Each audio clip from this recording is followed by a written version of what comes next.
Hi, good morning. Today Ramandeep Singh is going to speak on the topic that is given in my presentation. So here I begin. This article is a part of series on the ROI of sustainability written with the support of Meter Hero.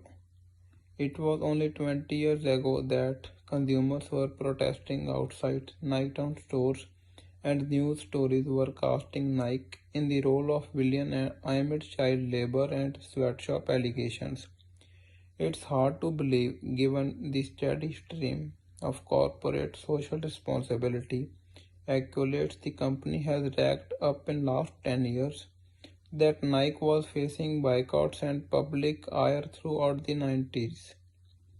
In 1998, then CEO Phil Knight made a public speech promising change. The company struggled to put new policies in place and enforce them.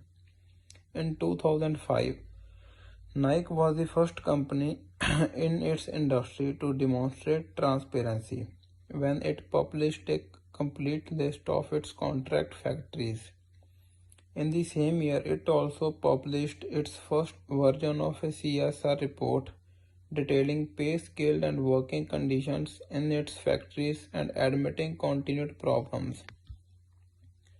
The tide turns once the company acknowledged its issues, demonstrated transparency, and worked toward change, and today the company is counted among CSR leaders.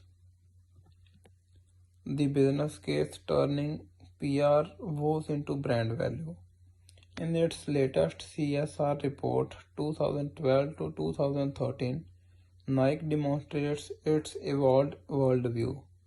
Indeed, creating and building business models that not only recognize and accommodate but thrive also on the constraints of the natural world is the only way we can achieve growth in present that won't compromise our ability to grow and succeed for decades to come. Transforming Nike in this way will take time and is a long-term commitment. The report went on. It touches every aspect of our business, from how we design and make our products to how we engage our employees and other businesses in our value chain.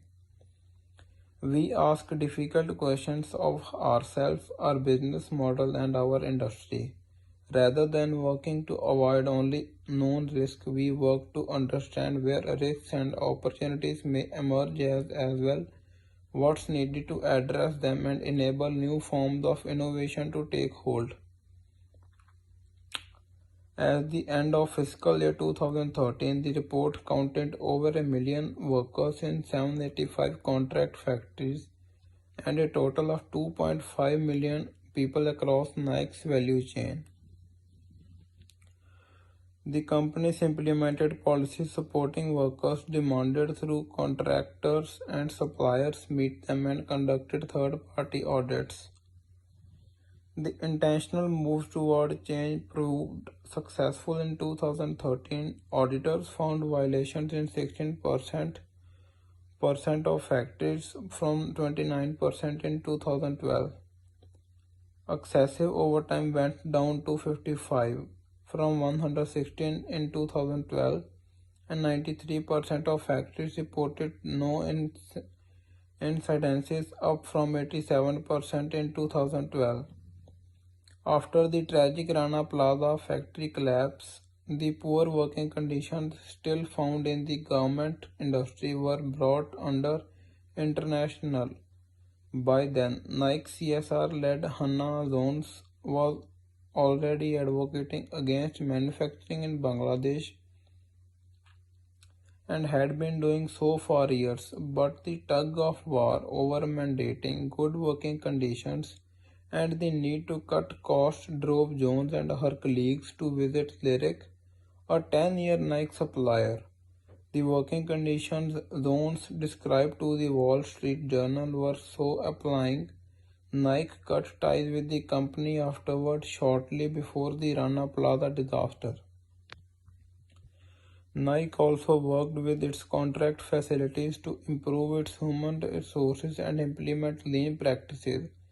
Far from its exploitative practices in the 1990s, the company now says, "We believe that a valid contract factory workforce means better business for the factories and for Nike and well-being for individual workers.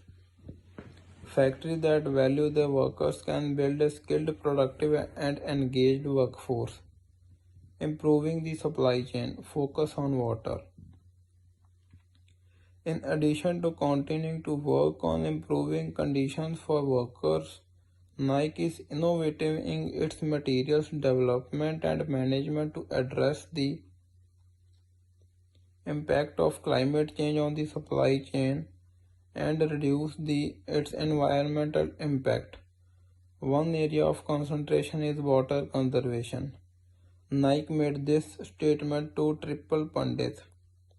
"We are making progress in assessing and understanding our overall water footprint, which helps us identify opportunities for